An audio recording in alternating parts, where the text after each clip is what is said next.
The Ward 11 office now for about 2.5 weeks. I also want to recognize our executive assistant for Ward 11, Paula First. And if you've ever called into the office, you've most likely spoken with Joe Nazer. Joe is absolutely amazing when it comes to talking with constituents and really distilling down what issues and what assistance constituents need. So just want to mention Joe. He's not here today, but he worked for former Councilwoman Jenny Spencer. So we're very happy to have him on the team as well. So thank you again for taking the time to be here for our June monthly community meeting. They're always going to be at different locations every month. So if you're not already subscribed to our Facebook Ward 11 Cleveland City Council office page or Ward 11 Councilwoman Nikki Hudson's Facebook page, please do so. We have an exciting lineup this evening. We're going to start out with Izzy Essler and Bruce Campbell from Cleveland City Kennel, City Dogs, and City of Cleveland Animal Control, right? All right, I'm going to hand the mic over. And before you leave, please make sure you take a pick up poop sign. We have lots of literature on the table. Help yourselves. It's less for us to take back to the office. And at any time, if you get thirsty, feel free to come up and grab a bottle of water. All right, the mic is all yours. Thank you for having us. We really always value the opportunity to get out to these board meetings and have an opportunity to talk to residents, because we have a lot of services that I don't think people are really aware of, and where we're at and what we do and what we're really involved in. I'd like to thank Councilwoman Hudson. She's a supporter of City Dogs. She's an adopter. We are Cleveland Animal Care and Control, also known as City Dogs. City Dogs is our volunteer adoption portion of our program, and Izzy's going to speak to all of those things about adoptions and dogs and how we're full almost all of the time. And it's a shame because we see a lot of different animals. So our mission is we are one of the departments, or one of the divisions in the Department of Public Safety. So we fall under that umbrella of public safety. There's police, fire, EMS, and animal control, and corrections is in that division as well. So what we're charged with is basically keeping our neighborhoods safe and protecting the animals in our community. A lot of people don't realize that there are so many dogs and so much abuse and neglect in the city of Cleveland. It's a shame, but we are typically always I've been in this role for about 3 years, and we've never gone under probably 110 dogs at the kennel on a daily basis, and you can't believe the amount of work that it takes our staff to every morning start out feeding over 100 dogs, and then one by one getting those dogs outside, sanitizing their cages, getting them fresh treats, sanitizing their cages, their beds, getting them toys and fresh food and water and enrichment, getting our staff members to take them inside and play with them. But we have a group of animal control officers you'll see in our vehicles. They ride around the city. We get calls from residents all the time. We're marking dogs that are large, dogs running, dogs that are tethered outside in hot weather, cold weather, or just dogs that get abandoned. We've had dogs come to the kennel that have been shot, stabbed, run over. You just can't imagine the different things that our animal control officers, and they're a brave group of men and women, because some of the dogs are very fractious or very, very aggressive throughout the city, and a lot of it's probably self-preservation mode, that they're scared, they're hungry, and they're always in self-defense mode. So we're coming out there, strange people in a big truck and uniform with some tools to try and capture them in a safe, humane manner. And it's a very difficult job. We have a lot of young men and women that do this job, but they're out in the streets. We're open from 7 a.m. to 7:30 p.m. 365 days a year. We have an extremely dedicated staff, and I'm really proud to be a part of this organization, because the people that work at the animal control are not there because it's like a super glamorous, high-paying job. It's really about their love for the animals. We have a dedicated medical staff as well. We were really fortunate enough to rework some things, and we hired, for the first time in my time in the city here at this job, a veterinarian who's really experienced in forensic medicine, and so with her skilled expertise in forensic medicine, we can do certain exams and prosecute people that are neglecting these dogs or abusing these dogs. And we've been very successful. Our supervisors and chief animal control officer has been very successful in prosecuting people that are abandoning or dumping these dogs. I'm telling you, some of the dogs we see are just in such poor shape. So when they get to the kennel, they're getting love, comfort, care, food, medical support, all the things for them to be needed. When the dogs come in, depending on how we found them, they're on hold for anywhere from 3 to 10 days. And once they come off the hold, their behavior is assessed, and if they're good fit for adoption. And then they go to the adoption side. You'll see it on our website. He's going to talk more about the whole adoption process. There's an area of expertise among many of our other schools. But as I said, we're part of public safety. One of our big programs, and it's really very popular with the city, is our nuisance wildlife abatement program. We've always done it in-house here, but we recently, this year, was our first pilot program. Believe it or not, in the urban environment, the city of Cleveland has overrun with groundhogs and raccoons and skunks. We used to trap them ourselves, but it's too risky, too much of a liability. Our officers are not trappers, so we're contracted with an agency. We have some flyers here. If you're having those problems in your home, you have to qualify. Your house can't be backed up to the park. You can't have a big garden. The garbage has to be contained. You can't have somebody feeding cats. There's a lot of people in the city that feed cats. It's a whole different kind of problem, because then that brings a whole community of cats in the neighborhood that just don't go away. And we have a spay and neuter program that we do with the APL. But so this program here, once you qualify, we have an agency that will come out, set a trap at your property, and when you capture an animal, if there's active damage to your home, like specifically groundhogs, they'll tunnel underneath your garage, underneath your home. If there's active damage and you qualify for trapping, they'll set a trap, and then once they capture that animal, they'll do the repair in your home to seal up that single point entry. And by doing that, we're hoping that those animals can be maybe re-released and not euthanized. We re-release and they'll move on because they're been and sealed up.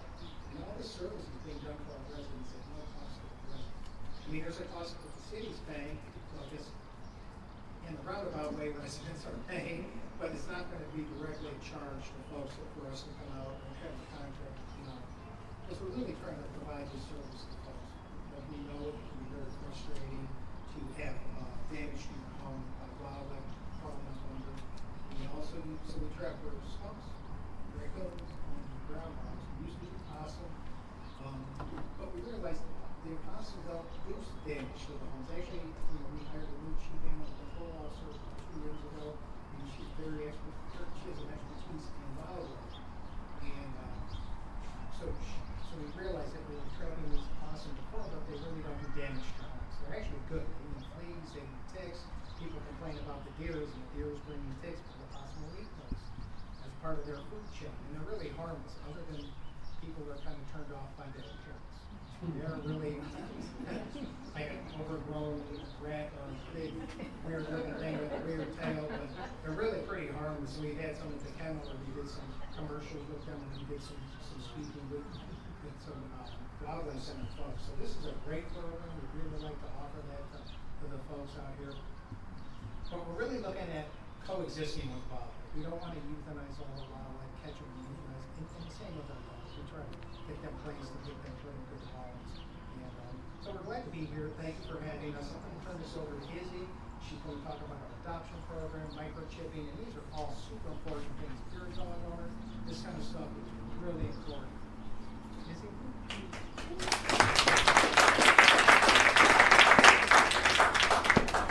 Hi, I'm Izzy. I am the adoption and volunteer coordinator at City Dogs, and you might have seen me talk a little bit already in the amazing video that John put together to promote this. I have been involved with City Dogs for about 10 years now. I started as a volunteer, very quickly adopted my own dog from City Dogs named Bijou. She's almost 12 now, and she's my little motivation for being involved. And I have been working here for about 8 years now. I just want to give a couple more quick, info points and facts about City Dogs and animal control generally.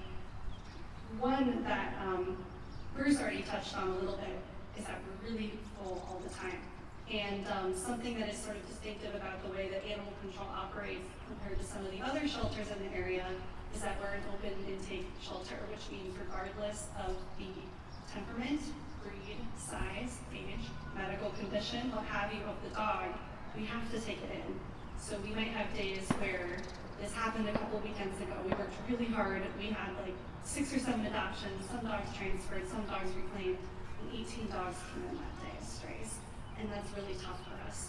So we're very fortunate to have a very an extensive network in the area. I heard somebody talking about this earlier. We are separate from the APL and separate from the Cuyahoga County Animal Shelter. We're actually 3 equally wonderful. They work very hard too, but we're separate organizations. But we're the main, we're the open intake shelter for the reason that we can't turn dogs away. So when there's a 3-month wait list somewhere to surrender a pet or something like that, that's often where the dogs often end up.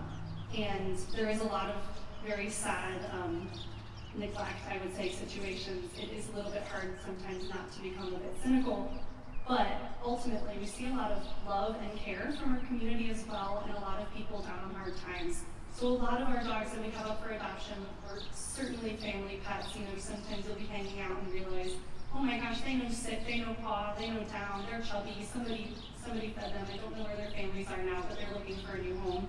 Which I just like to mention because I think sometimes people have a concept, they hear, oh, this dog was found as a stray. They must have been abused, they must have been feral. Certainly not the case, I would say, the vast majority of the time. So every dog that comes in, if they're not reclaimed by an owner, and sadly, our return to owner rate last year, I think, I thought I wrote it down, it was just about 25%. So only 25% of the dogs that came to us actually were reclaimed by an owner. So one of the biggest things we can always use help with is if you know of somebody who lost a pet, tell them to check the kennel, tell them to check our website, give us a call, make a lost dog report. Sometimes people mean well and take in pets and try to find the owners and then have them for 2 weeks and then turn them over to us. And at that point, the owner has gone, has missed them. So we always say, don't give up. Keep looking for your dog. And on the flip side of that, something I also like to encourage people to do is not make assumptions about a dog's condition and that the owners are terrible people and don't deserve to get their pet back. I've seen that a couple times as well, and it turns out it was actually a very, they thought it was a poorly cared for 5-year-old dog. It turns out it was a 12-year-old dog who was actually in quite good shape, and so on and so forth. So we do our best to, be understanding and show compassion, but the reality is some people are struggling right now, and it's sometimes just bad luck that dogs end up in our care. I put some flyers out for there's a few different resources in the city. One of them is Project Care at the APL for people who maybe need help with pet food pantry, that sort of thing. So there are some resources that we'd love to spread the word about in the city as well. How many people here have a dog at home? Are they all microchipped? If they're not, you can get that done for $25 at the Cleveland Kennel. Just call ahead and we're happy to do it. That is one of the best ways you can make sure that if an accident happens and your dog gets out, that they can get back home. Every dog that comes in our doors, we check for microchips, we look for tags, we look for a collar with a handwritten note on it, whatever we can do to try to get them back home. I highly encourage doing that before the 4th of July, because this is our busiest time of year.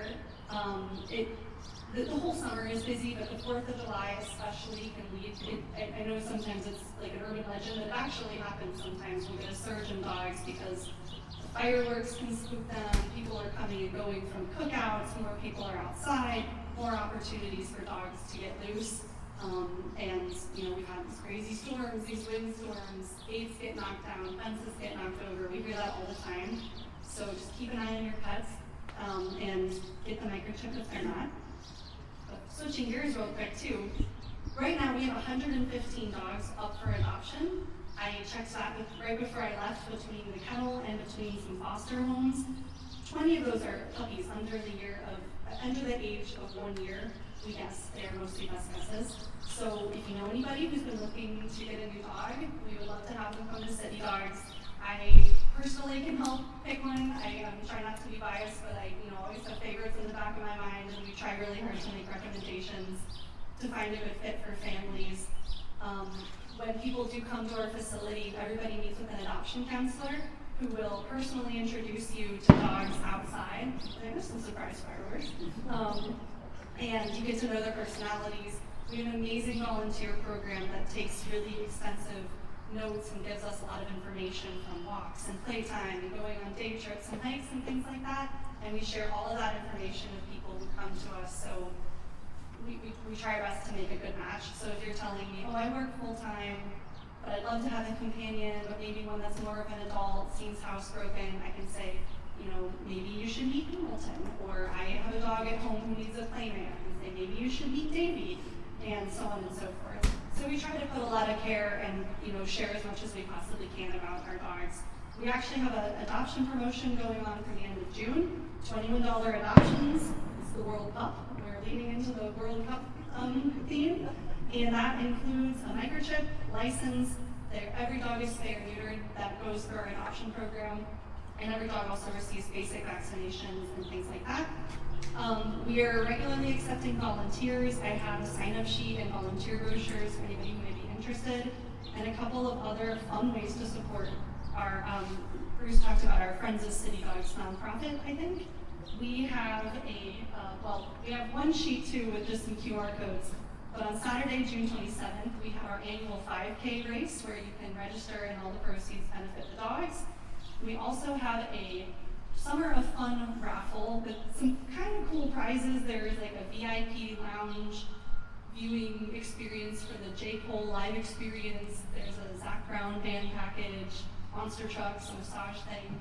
So check that out too. There's not that many tickets yet, so you might have a good chance of winning, and it's a great fundraiser. Thank you so much.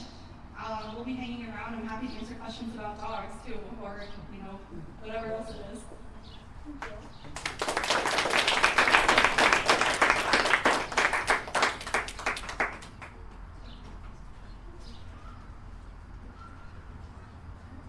We can take a couple questions.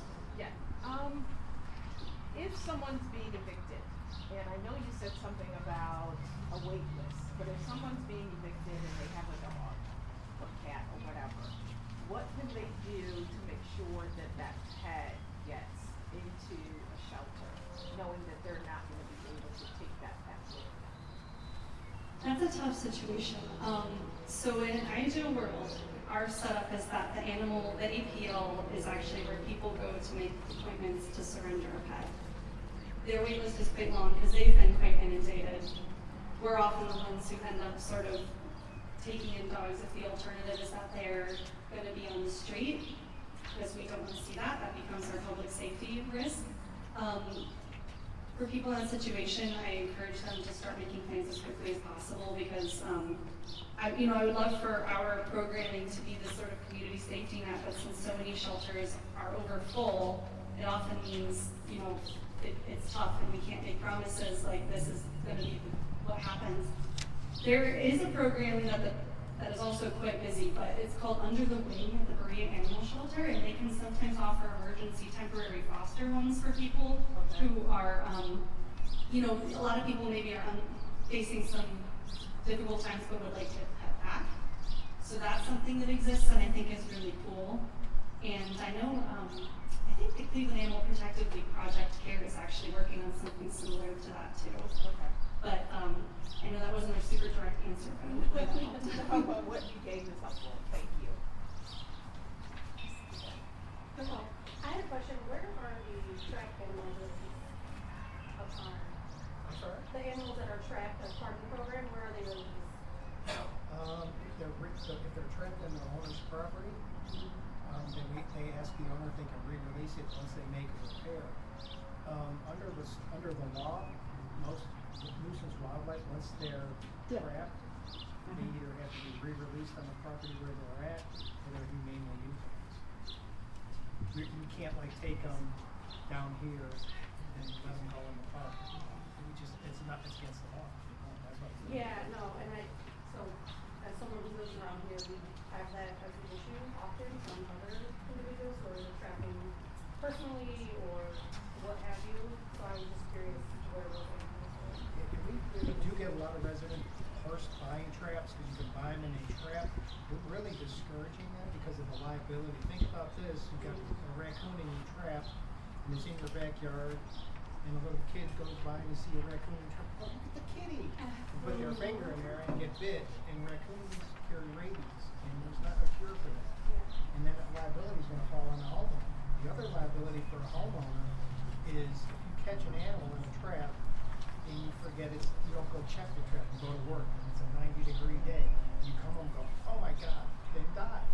Let me call animal control. You can be prosecuted for animal neglect or abuse. That's a felony. And so why take that risk? I get it. Nobody wants these animals. We get to really we're working to shift the mindset to a coexistence. Not shitting or euthanizing. We hate to euthanize animals. Yeah, I have no choice over that, we have to go through this, so it's a development, right? I understand So that. I just was curious where they were released, if they were released elsewhere, or if they were released back to the property. We try to release them where they're caught once we get rid of the den, or the entrance to that den. Yeah. But this is a pilot program for the year, so we're gonna see how it goes, and responsive to residents, they've been very responsive. Some people are upset because they don't get the service because of their circumstances. They're not keeping their garbage cans tight, they're feeding stray cats, and they're backed up to the park. They have a big community garden that's like baiting for animals to come and eat. It's like a salad bar. And so you have to just protect your dog, but that's what you have going on. But that's kind of how it goes. We try, everything that we do is based on humane care, whether it's wildlife, any animal. We come across goats, pigs, snakes, all kinds of things running around in the city.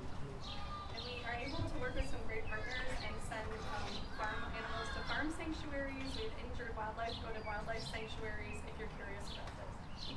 Yeah, we always take care of animal wildlife and try to get them to like these Yeah, I did sanctuaries. a question. We had 2 skunks on our street that clearly were poisoned or whatever, but they were seizing out.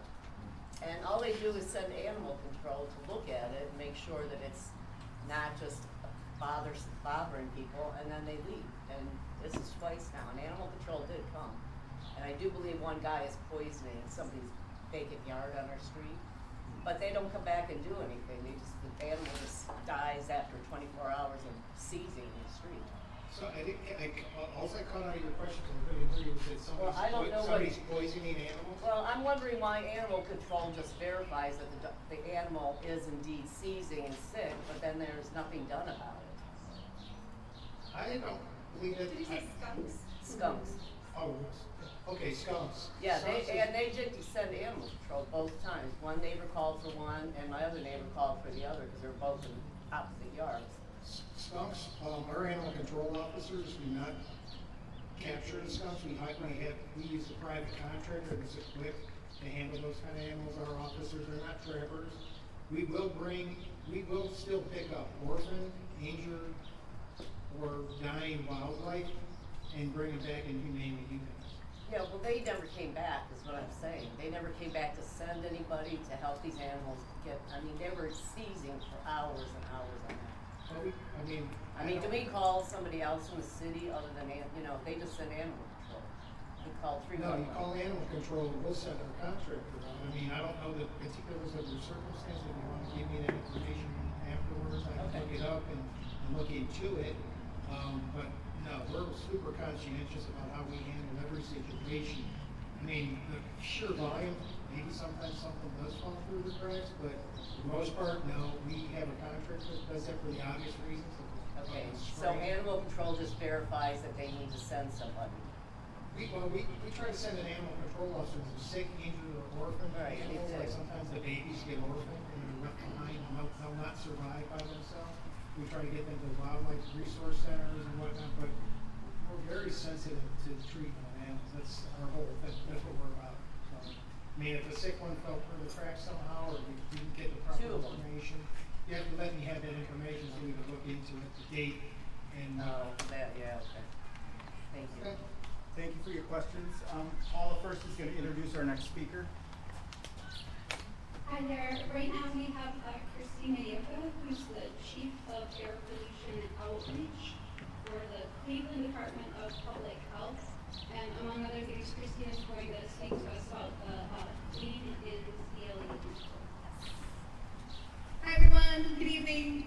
much for having me tonight. I do appreciate it. Thank you all for coming out. As Paul mentioned, my name is Christina. I'm the Chief of Air Pollution Outreach at the Department of Public Health, Division of Air Quality. I'll start with just a little bit of an overview of some of the work that we do at the Public Health Department. We have 4 different sections or divisions. We have our Division of Environment. They're the folks that you'll call for things like high weeds, high grass. They inspect their schools, the pools, and take care of environmental health conditions. We have a Division of Health that's responsible for things like your vital statistics. So if you ever need to go get a birth certificate, that's our staff that are doing that. Health Equity and Social Justice, which is our newest division. Their role is to make sure that all of our public services are done equitably throughout the city of Cleveland. And then the Division of Air Quality. So we are contracted with Ohio EPA as the delegated local air agency for Cuyahoga County. So what that means is that we service all of Cuyahoga County and we represent Ohio EPA when it comes to air quality issues. I'm going to talk about a specific program mostly tonight, but before I get into that, I just want you to take a minute to think about your experiences with air quality. Have you ever had a bad air quality experience? Let's think back. Yeah? How many of you thought about the wildfires? Did that come to mind? Yeah. I'm sure there's a few other things that have come to mind, whether it is open burning, where you're smelling burning garbage, or when you're going past a construction site and you see a bunch of dust up in the air. Yeah, you've seen that one. And we're getting into construction season.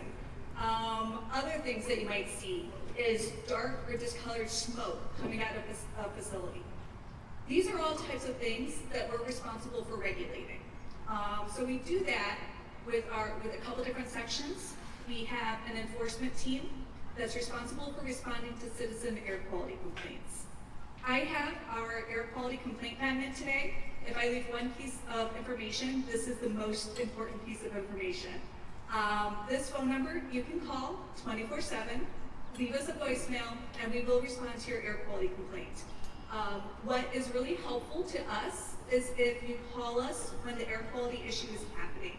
So whenever you're smelling that odor, whenever you're seeing that dust, give us a call when it's happening. If it's the first time you've seen it, if it's a pattern, whatever the case is, just help us give as much information as you can. We also have staff that are responsible for writing permits. So a permit is basically what a facility is allowed to do, how much pollution they're allowed to emit, and under what circumstances. And then we also operate an ambient air monitoring network throughout Cuyahoga County. If you've ever seen those air quality alerts that go off, if you see it on your phone that says today is a poor air quality day, today is moderate, our team is responsible for operating the equipment that produces those alerts. So that equipment, that monitoring network is throughout Cuyahoga County, and there are 15 different stations, and they're monitoring for different types of air pollution depending on the station. And then finally, we have my section, and we're responsible for a whole host of things, everything from community walks with air sensors to going into schools with Legos and conducting workshops, giving lectures, whatever the case is. We just do a lot of just that miscellaneous stuff that comes up and quite a few different programs. But the big thing that I wanted to share tonight is about our Clean and CLE initiative. This is work that's been going on now for about 3.5 years. I mentioned just a moment ago that we have an ambient air monitoring network throughout Cuyahoga County. Well, throughout the county, we have 15 sites. And if you think about how big the county is, what do you think about that? Do you think we need more air quality monitoring, or are we sufficient? So this work was introduced as a way of expanding that monitoring network. So what we have been doing for the past 3.5 years is finding out where residents feel there are air quality problems in the city of Cleveland and installing air quality sensors. So these sensors have gone throughout the city of Cleveland. There are about 30 of them now. And all of the data from these sensors are available on a real-time dashboard that you can access through the Cleveland Open Data Portal so that you can see more of a neighborhood level of what's happening in your community.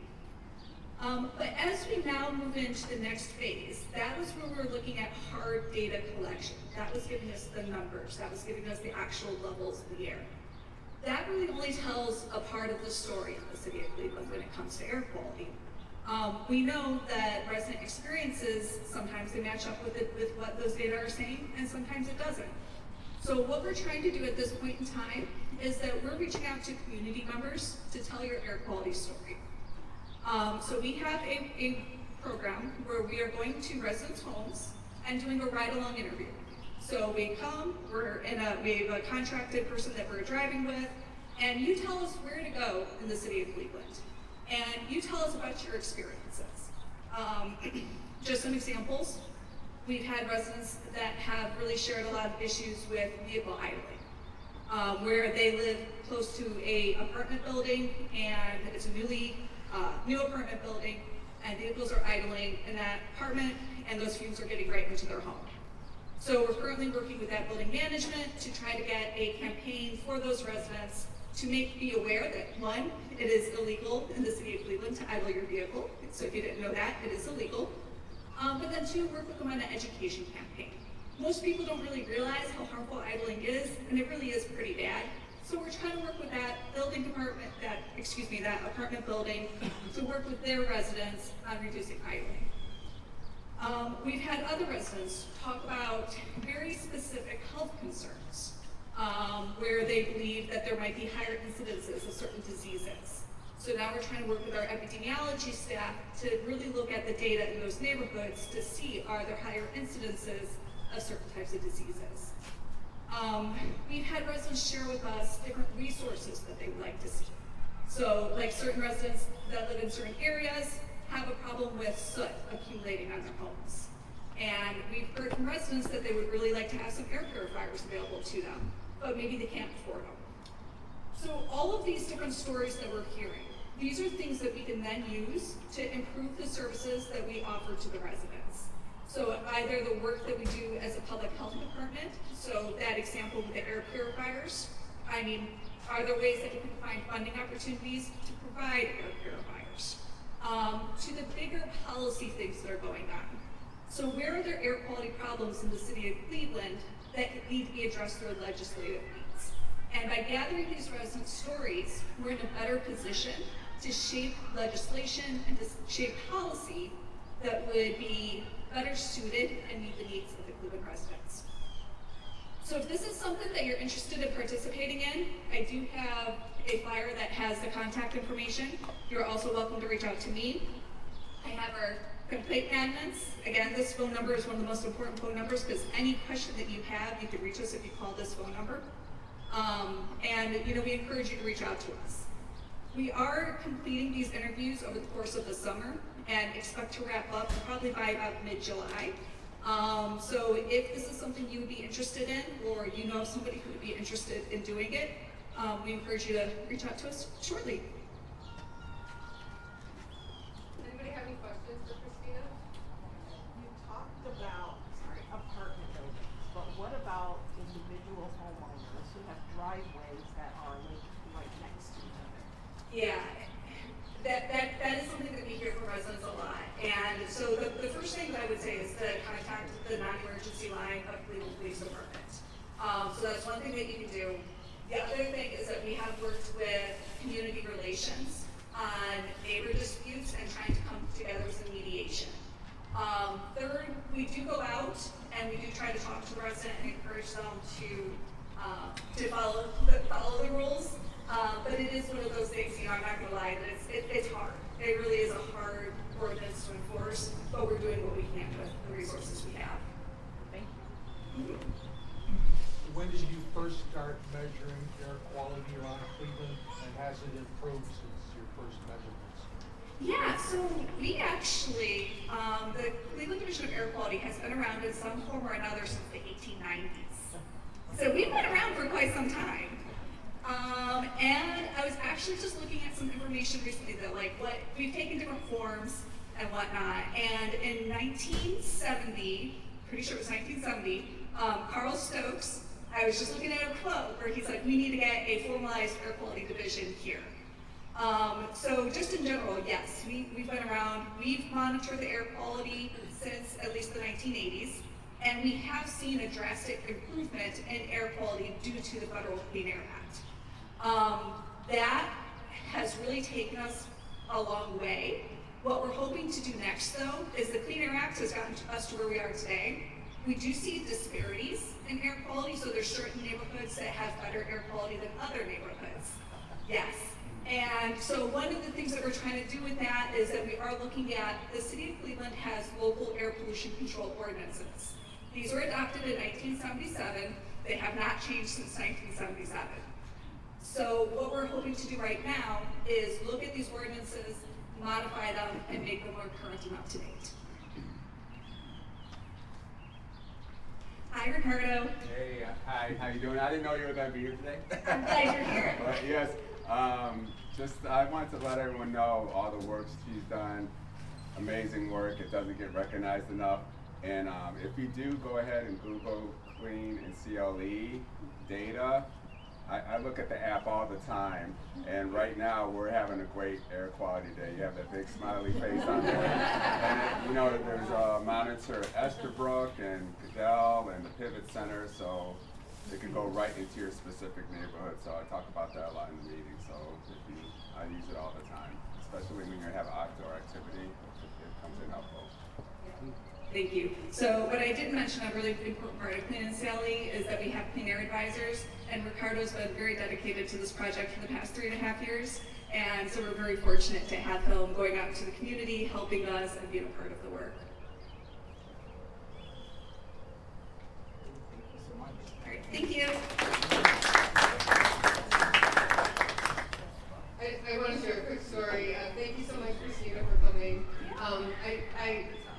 Both of our guests today have been super special to me. One, I'm a 2-time adopter of city dogs, and it's literally. And I think Izzy, you might have helped me with one of our dogs, our most recent adoptee. We named her Luna, but she was Topeka at the kennel.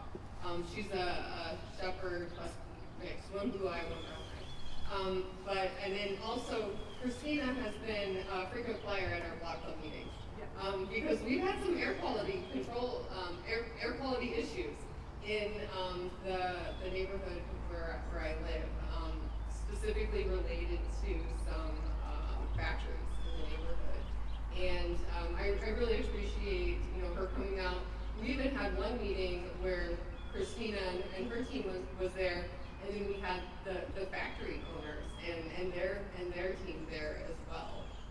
So I really appreciate the work that you do, and it's just really great to work with you in my new role. So thank you so much.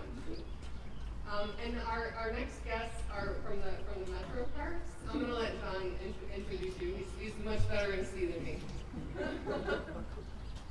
First, I'd like to say a great big thank you to the Metro Parks. They generously provided today's pavilion space for this meeting. So I'd like to introduce Dan Volowski. He is the Director of Human Resources. Well, he is now. Congratulations, Dan. Human Resources Manager. Dan's here to talk about volunteer opportunities that everybody in the community, whether you live in Ward 11 or other surrounding wards, you can get involved, and also programming that the phenomenal Metro Parks does throughout all of Northeast Ohio. Thank you for the promotion. Excellent. Can't wait to tell my family. How many people saw the deer? So hopefully you noticed that we trained them to run across the field, stop at the crosswalk, look both ways, and then cross the crosswalk. So that did not happen by chance. Let me introduce a couple friends. So again, Dan Volowski, Human Resources with Cleveland Metro Parks. We have 10 different departments. I've had the pleasure of serving in 5 of them in my long career. So I started with Cleveland Metro Parks in 1985. Rode my bike to work at the zoo from the neighborhood right up here, 49th and Memphis, and another one down off of Memphis. So we're Clevelanders through and through. So is Kevin, Lieutenant Kevin Reese with the police department, from the same neighborhood. We kind of grew up pretty close to each other, but didn't know each other until we joined this team here. And Boyd Sharp is with us. Boyd is the park manager here at Brookside Reservation. You're all familiar with hopefully all of Cleveland Metro Parks. We have 19 parks, 18 traditional reservations. This is one of the traditional reservations. The 19th park is your Cleveland Metro Parks Zoo. So, as you hear me talk about Cleveland Metro Parks, one of the things I do all the time is I throw the word "your" in front of Cleveland Metro Parks. Why is that? It's a simple question, but why is that? Somebody raise your hand and explain why I say that. Yeah. Public land, you own it, you pay for it, you fund it. I want you to remember that because tonight we're having a community meeting. And the team up front acknowledged that we hosted that, but this is your park, this is your pavilion, this is your reservation. We make the rules and we have to make sure that people can all rent facilities and have picnics and events and they don't step all over each other. But ultimately, we want you to use these parks regularly. Make it a big part of your life. It's your Cleveland Metro Parks where you'd have no success without all of you. So thank you. Thanks for being here. Thanks for choosing us. When I spoke with the meeting started, I said you should do this annually. If you take your show on the road and you're looking for somewhere to host meetings, why not doing this one once a year? Hopefully the weather's as perfect as this, but keep in touch and let's do this on a regular basis. Before I talk about volunteerism and even employment opportunities in your Cleveland Metro Park, so maybe give you a couple other highlights, I want to hand the mic to Boyd. I want him to kind of formally welcome you to this reservation, talk more about, just in case you're not using it enough, more about everything that's going on down here in this park. Boyd? Good evening, everybody. Nice to see you all here. I just want to give you all an overview of what we have here at Brookside, because what I hear all the time is, I didn't know. You know, people just drive past and they, I just heard that from, who was that? Okay. Okay.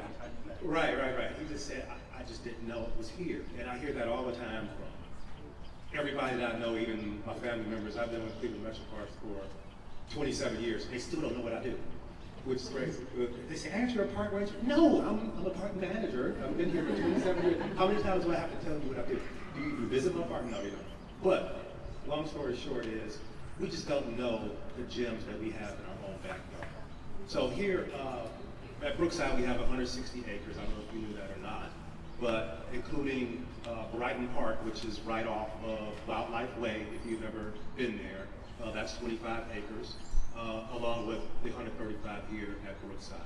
We have 4 baseball fields, 1, 2, 3, 4, that are operable. We have a 5th historic field that you can get to, but it's kind of inaccessible by vehicle.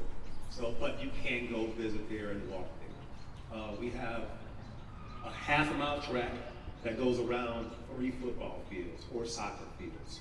So, I'm sorry, go ahead. What happened to the train? The train? There used to be a train down here. That might predate Boyd, but I was talking about it to Kevin. He doesn't remember it either. remember it. Raise your hand if you remember the train. Those are my neighbors. Oh, yeah. Let's get it afterward. I have no idea, but I would love to hear about it. But, so we have all of these amenities, including this beautiful shelter, this wide open space that is a multi-purpose area. People use it for soccer, kickball, you name it. They're loading this place up with just anything. Volleyball, that's available. We keep the lights on until like 11 o'clock. So it's a lot going on here sports-wise. The all-purpose trails are all so beautiful, and it's peaceful. It's peaceful and serene. If you just walk through here sometimes, you just say, wow, it's so beautiful. And you'll see the deers running through and things like that. So I just want to let you all know, just spread the word. It's beautiful, it's here. It is your Cleveland Metro Park, and just come and visit. I'm accessible, Boyd Sharp. If you see me, talk to me. Usually I'm listening and just soaking it up and trying to do whatever it is that I can help you with. So that's all. So pavilions are rentable, or just you can reserve them? How do You can reserve this one. This is a reservable area. If it is not reserved, it's open to the public. So normally Monday through Friday, if you don't see anybody in here, it's usually not rented. Weekends, almost always during the summer, is rented. What about You the have to rent diamond, the those. baseball diamonds? Can those be used when they're not in session? Yes. Or, okay. Yes. Right now, you see all on that's field number 4 over there where people are playing. I think there was the whole family out there playing earlier. So anybody can just go come here and play as long as they don't have league play, and you'll see that happen. You'll see all the officials show up and things like that. So, anything else?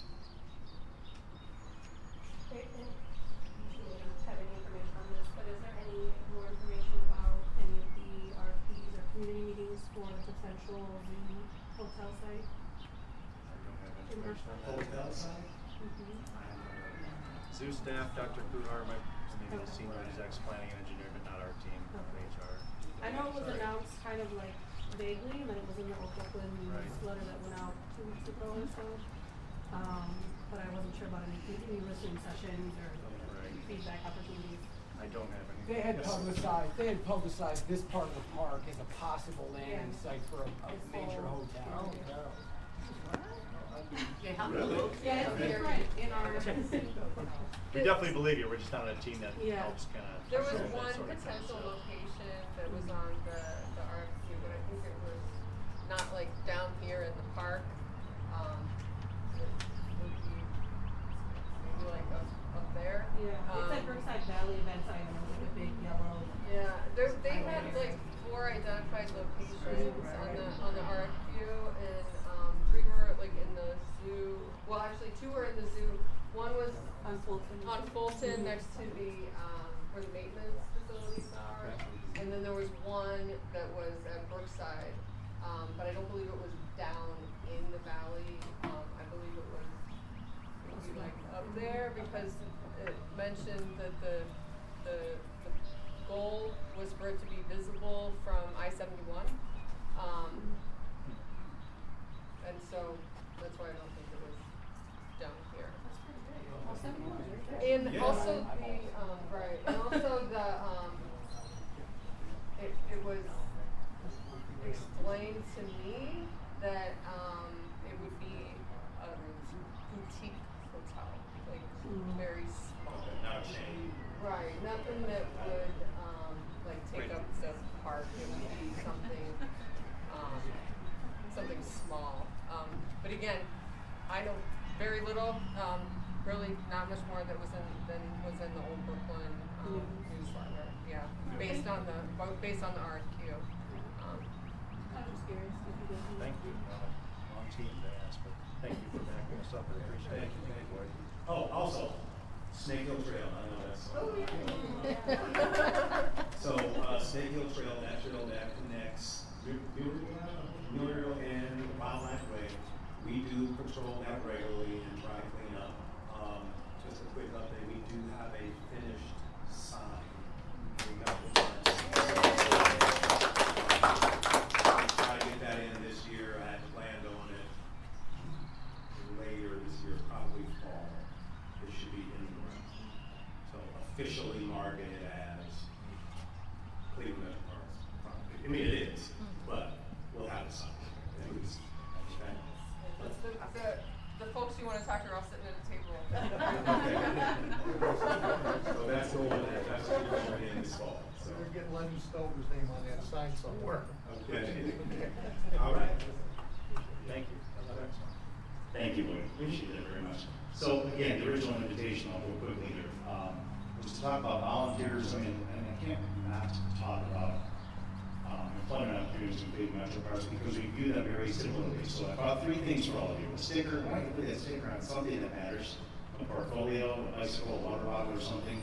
I also brought a small advertisement advertising the Pulse. So the community Pulse, an opportunity for you to be a part of a group that actually weighs in on key decisions for Cleveland Metro Parks. Instead of waiting until the end, there are things that Cleveland Metro Parks wants to hear about from the community.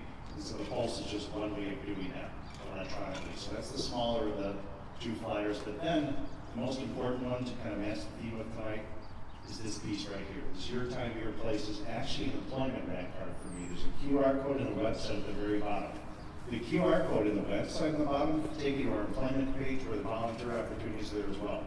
Again, not too much of a difference from a human resources perspective between those 2 groups. They both serve us very well. The paid employees, both of the seasonal, variable, part-time, and full-time roles, and the volunteers.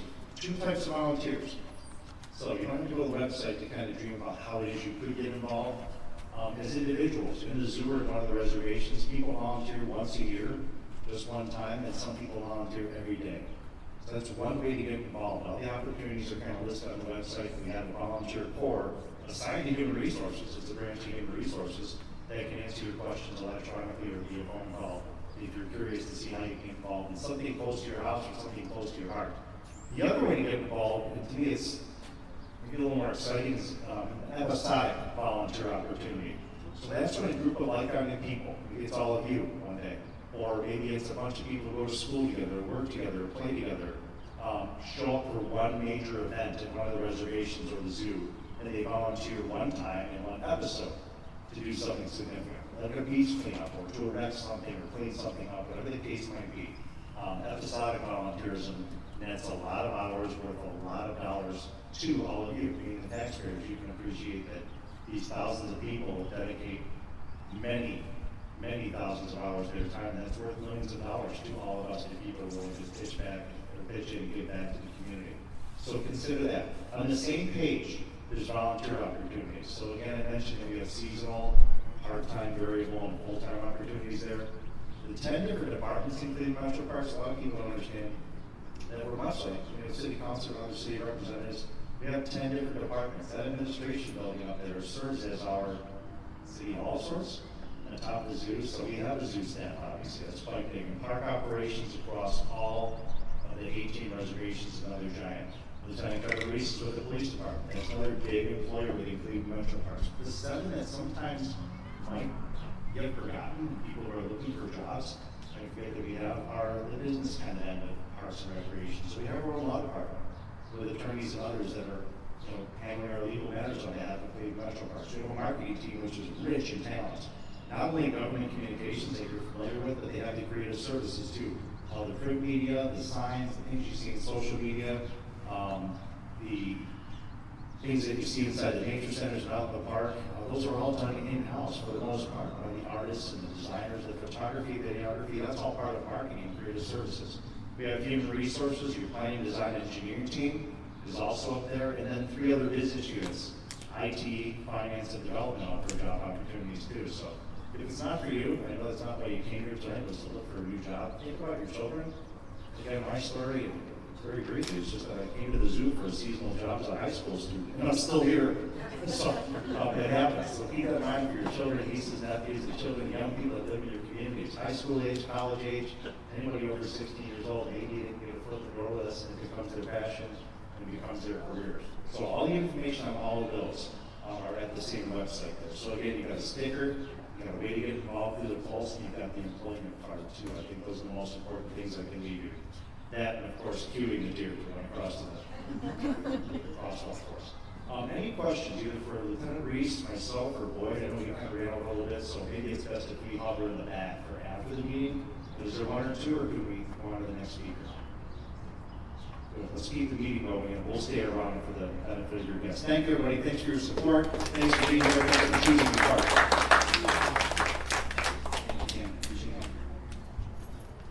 Now I'd like to introduce Ward 11 Councilwoman Vicki Hudson.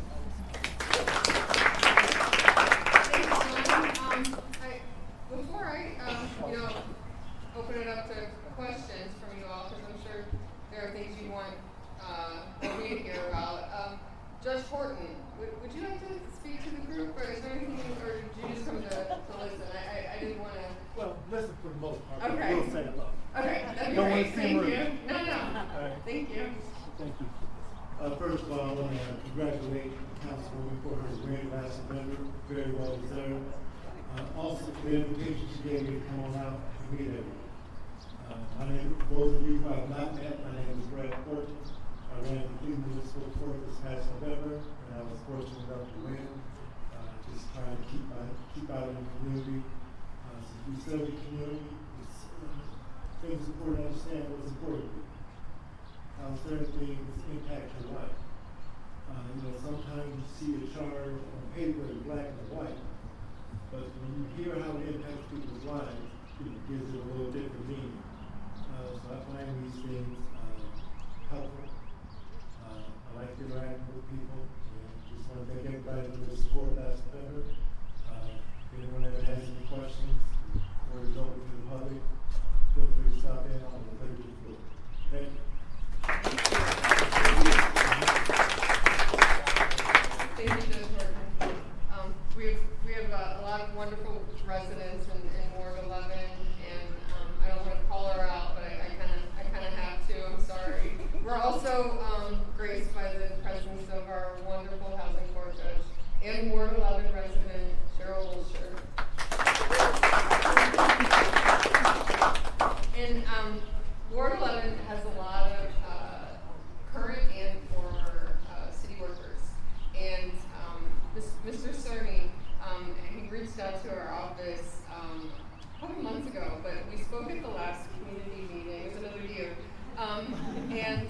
we generously offered to set up a tour at the Gary Morgan water treatment facility in July.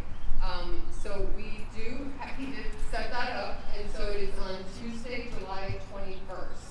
So if you're like me and you like to go on field trips, especially to cool places like the water treatment plant, please, we have a sign-up sheet up here. It's at noon, and it's a Tuesday. I'm really looking forward to it, and I just want to thank Dave for setting that up. Thank you so much, Dave. Now, do you guys have anything that you want to let me know or questions for me?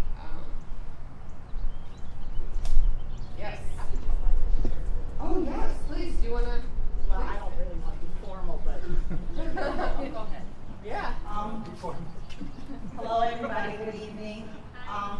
My name is Sarah Hodge. I'm a teacher with the Cleveland School District, and I'm a part of a committee to pass around a petition to get an elected school board for Cleveland, for us.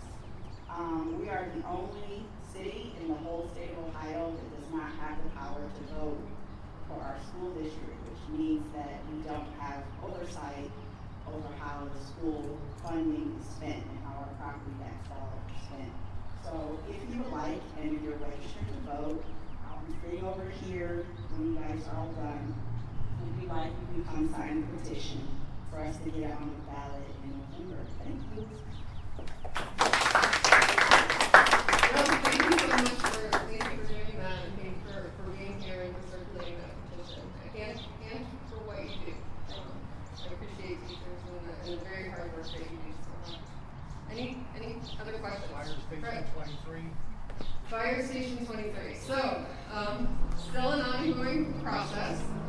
Right before council went on recess, so we had, I'm sure maybe some of you saw, about a month and a half ago, some purchase legislation that would authorize the city to buy the former CVS site at 10022 Madison. It was unfortunately voted down at the Municipal Services and Properties Committee meeting, mostly because of council members' hesitation around the use of eminent domain. But then Councilman Shaw and I worked really hard to talk to our colleagues and get that legislation on the agenda for our last council meeting before summer, which was June 1st. So that was the purchase. That was the legislation to authorize the purchase, which enables the city to continue to negotiate with the property owners. And that passed unanimously, I'm happy to say. There's a separate piece of legislation that authorizes the city to use eminent domain should it become necessary, because the city has already been negotiating with these property owners for about a year and a half. That's why the subject of eminent domain came up. And a few days after that committee of the whole, Councilman Valente, who chairs the safety committee, he agreed to hold a special safety committee meeting to hear the eminent domain legislation specifically. And it did pass safety committee. The vote was 6-1. Our next council meeting, because it's summer, isn't until July 15th.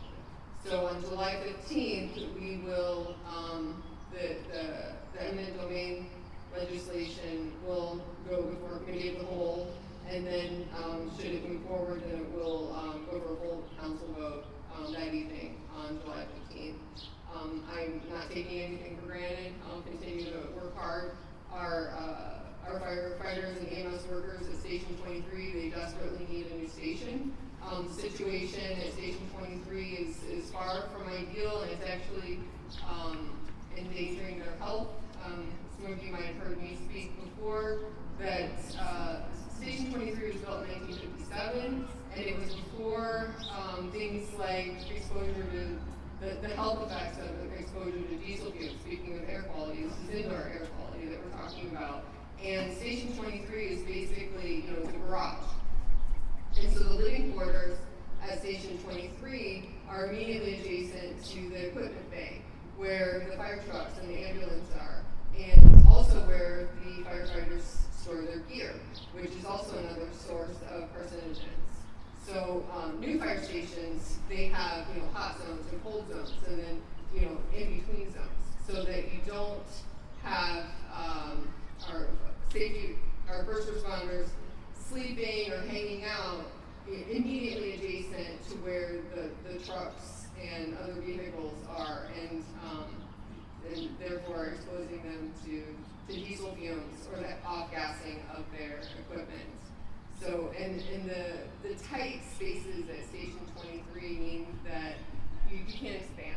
There's no room to build on to the station or tear it down and start from scratch. It's just a very, very small site, which is why we really need the vacant CDS site as the new fire station.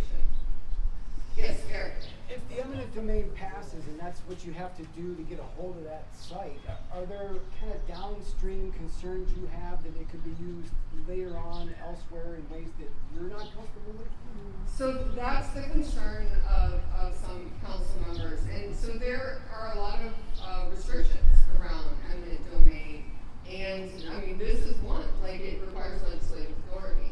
So you can't just, it's not just because we approved it this one time, like you open this door and then you can just use it all the time. And it has to be for a proper public purpose. And a fire station is exactly what eminent domain was designed to be used for. It is a proper public purpose. Eminent domain is it is used for roads.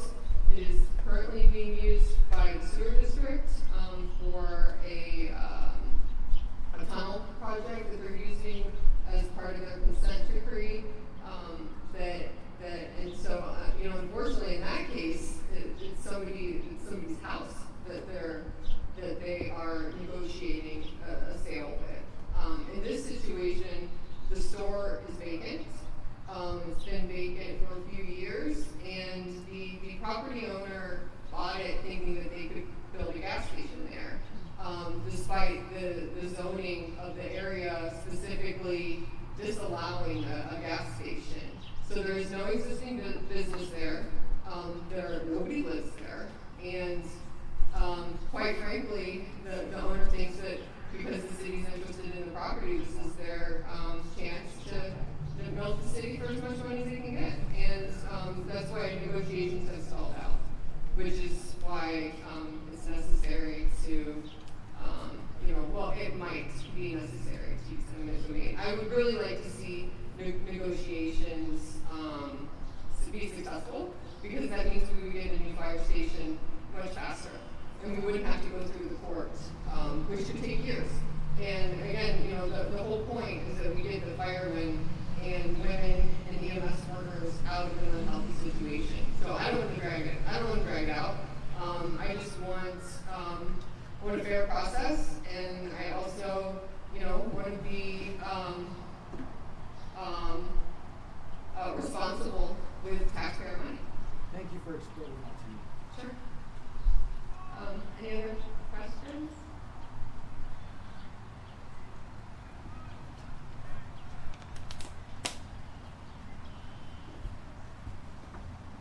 I do have one. Is Sure, there sure. another option other than this CVS, another piece of property that the city could be looking at? Yeah, so that's something that's come up quite a bit, and unfortunately, because of the railroad tracks in the area, and then keeping in mind the response time, there are not any sites that would allow which I should have mentioned this before. Station 23 is one of the busiest fire stations in the entire city. They have 2 fire engines and an EMS ambulance located out of that station. That one station responds to more calls than the entire city of Lakewood. But because of the way the neighborhood, the configuration of the neighborhood, there are crisscrossing railroad tracks, and so proximity to West Boulevard is key. That's what determines your response time, is really the proximity to West Boulevard. The next through street would be West 85th.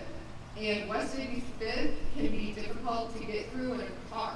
because of how narrow it is, and there's still street parking that's allowed. So it's really, and even there was one site that was closer to West 85th that was a viable option, but it's not anymore. Somebody bought that site in the past year, and they are opening a business there. Actually, it's a daycare, and they're like almost ready to open. But there are no other suitable sites that are big enough or close enough to the through streets that get you past the railroad tracks in order to keep the response times where they need to be.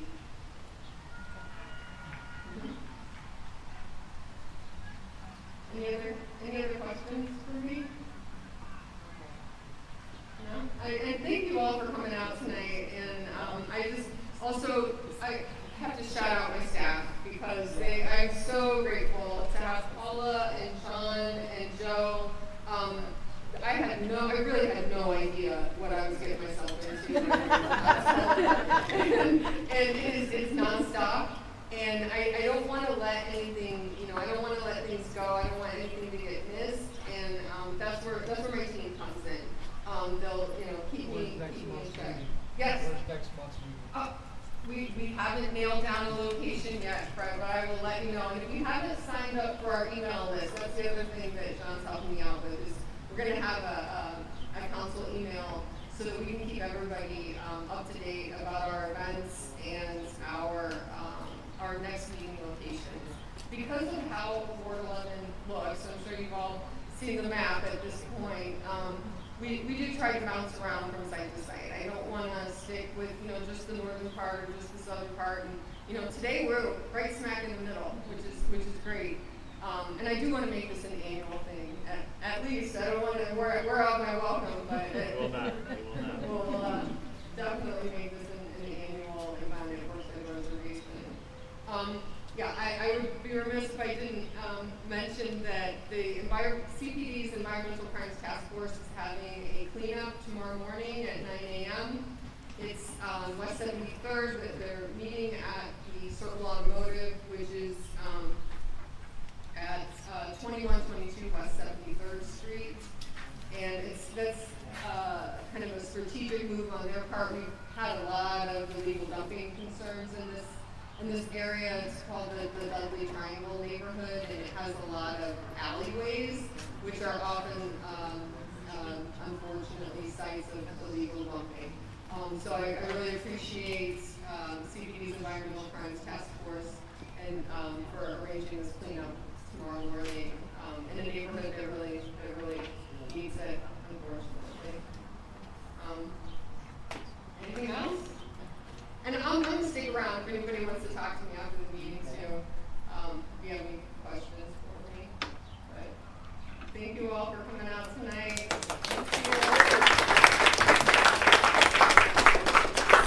Thank you, everybody. If we could give another big hand to the Metro Parks. We really appreciate you very much so. And to all our speakers, thank you for taking the time to come out. I think Nikki said it all, in terms of we are a community, regardless if you live in the north or the south part of Ward 11. Our office is always open to you, so please feel free to reach out anytime. We really appreciate our residents, and just thank you.